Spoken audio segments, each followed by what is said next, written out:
मालवण किनारपट्टीतील स्थानिक मच्छीमारांना बांधकामाच्या नोटीस आलेल्या आहेत.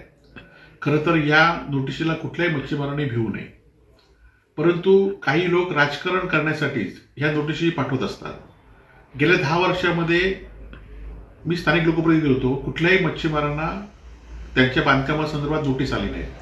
आणि ह्या नोटिशी आताच कशा येतात? इथले स्थानिक नेतृत्व, स्थानिक लोकप्रतिनिधी, आमदार, पालकमंत्री करतायत काय, हा खरा तर प्रश्न आहे. नोटिशी काढायचं, त्या लोकांना भिवायचं आणि पुन्हा त्या लोकांना आपल्याकडे वळवायचं, असा हा प्रकार चालू आहे. खरं तर प्रांत अधिकारी, तहसीलदारांनी या नोटिशा दिल्या.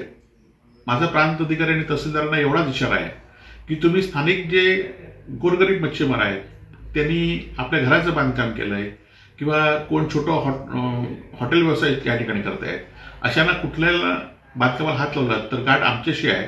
कारण अनेक मोठी धेंड्यांची बांधकामं ही खूप अनधिकृत आहेत.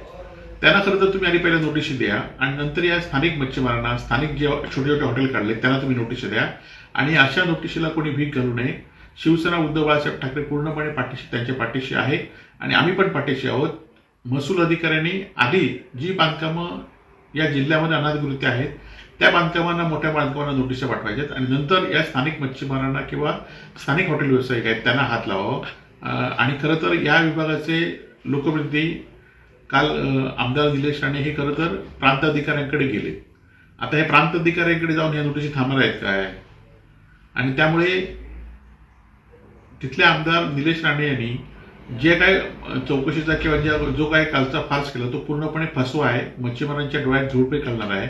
आणि त्यामुळे गेल्या 10 वर्षात नोटिशी न आल्या आहेत आणि आता नोटीस कसं, ह्याचा खरं तर जाबाचं उत्तर तुम्ही दिलं पाहिजे. अशीच निलेश राणेंना माझं आव्हान आहे की आता तुमच्या कारकिर्दीत ह्या अशा नोटिशी काय येतात, तुम्ही कमी पडताय की काय, हा खरा प्रश्न आहे. नमस्कार. काल माजी आमदार वैभव नाईक यांनी माझ्यावरती टीका केली. मच्छीमार बांधवांचा प्रश्न जो काल मी प्रांत कार्यालयामध्ये सोडवण्यासाठी सगळ्या मच्छीमार बांधवांना घेऊन गेलो होतो, त्याच्यामध्ये त्यांना त्रास झाला आणि त्यांनी असं सांगितलं की ह्या सगळ्या नोटिसेस ज्या आहेत त्या आत्ताच कशा येतात. माझा आमदारकीचा कार्यकाळ सध्या 1 वर्ष सध्या पूर्ण झालेला आहे. ते मागच्या 10 वर्षामध्ये ते आमदार होते, पण ह्या नोटिसेस आत्ताच निलेश राणेच्या कार्यकाळात कसे मच्छीमार बांधवांना आल्या वगैरे वगैरे त्यांनी माझ्यावर टीका केली. आता मी त्यांना काही पुरावे देणार आहे, कारण का ते बिनपुराव्याचे नेहमी बोलतात. मी पुरावा घेऊन बोलतो. पुरावा असा आहे, ते म्हणतात त्यांच्या कार्यकाळामध्ये एकही नोटीस आली नाही असं त्यांचं म्हणणं आहे. तर मी तुम्हाला पुरावा देतो तारखेसकट.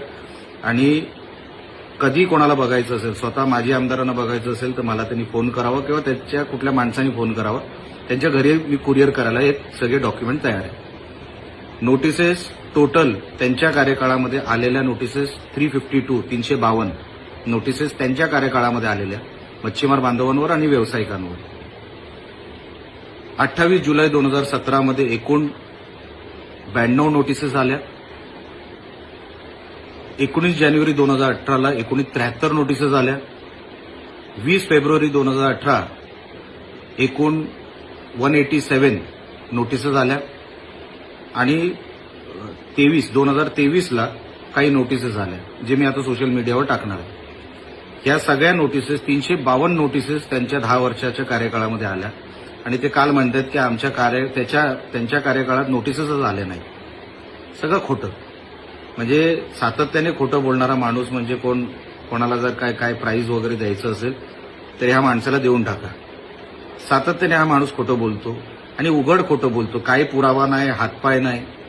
म्हणे त्यांच्या कार्यकाळात एकही नोटिसेस आली नाही. मी 392 दाखवतो.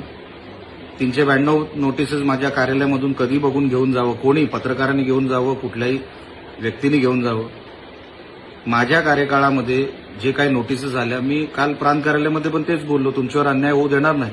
मच्छीमार बांधवांवर किंवा व्यावसायिकांवर कसली जरी अडचण आली, कोर्टात जरी ही फाईट न्यावी लागली, तरी निलेश राणे तुमच्या बरोबर, तुमच्या सोबत सर्वात पुढे उभा आहे हे सांगण्याचं सातत्याने मी काम करतो आणि करणार देखील.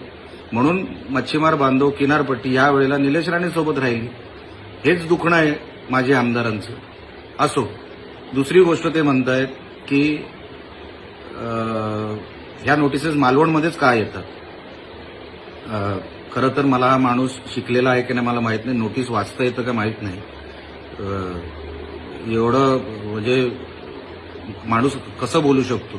तक्रारदार हा जो आहे किंवा जी व्यक्ती आहे ती व्यक्ती मालवणमधली आहे आणि सातत्याने तक्रारी त्या व्यक्तीमार्फत होतात, तक्रारदार मार्फत होतात आणि म्हणून जी काही नोटिसेस जो काही विषय आहे, वेगवेगळ्या विषयांवर वेंगुर्ल्यात पण नोटीस गेलेल्या आहेत, देवगडमध्येही नोटीस गेलेल्या आहेत, त्याचे पुरावे मी तुम्हाला सेपरेट देऊ शकतो. पण तक्रारदार ज्या विषयांवर नोटिसेस ह्या जनरेट होत आहेत ती एका तक्रारदारीच्या तक्रार जो देतोय या विषयावर कंप्लेनंट जो आहे त्याच्यामुळे होत आहेत. एवढी साधी अक्कल माझे आमदार वैभव नाईक यांच्याकडे नाही की मालवणमध्ये हे ह्या कारणामुळे होतं, इतर कुठलंही कारण नाही. त्यात वेंगुर्ल्यामध्ये वेगळ्या पद्धतीच्या नोटिसेस जातात, देवगडमध्ये वेगळ्या पद्धतीचे नोटीस जातात.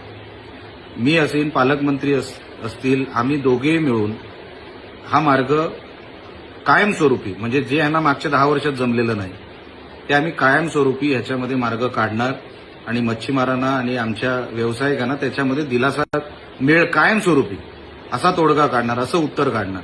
ह्यांच्यासारखं रेंगाळत ठेवणार नाही. ह्यांना विषयच कळत नाही. काय झालंय, ह्यांच्या एकतर वाचन नाही, कुठल्याही कायद्याबद्दल माहिती नाही, कोणतरी काहीतरी सांगतं आणि म्हणून हे लगेच कॅमेरा स्टार्ट करतात आणि कुठल्या तरी पत्रकारासमोर आपली प्रतिक्रिया देतात. त्याच्या पलीकडे ह्यांना नॉलेज नाही.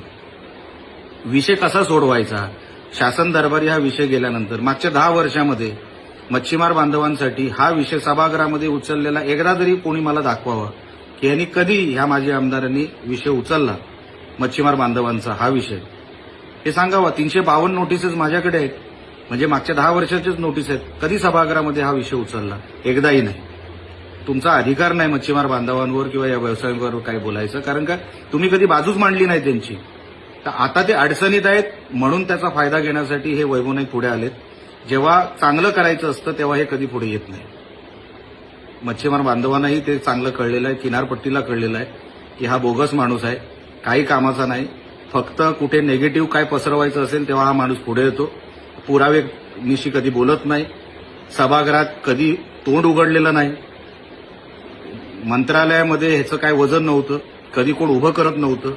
सुप्रियाताई सुळेंना यांना सांगावं लागले की तो आमदार आहे त्यांना आतमध्ये घ्या, तेव्हा यांना एंट्री मिळायची. असे हे 288 पैकी एक फेकले गेलेले आमदार कुठेतरी त्या 2014 ते 24 मधले होते, यांची कोणच दखल घ्यायची नाही.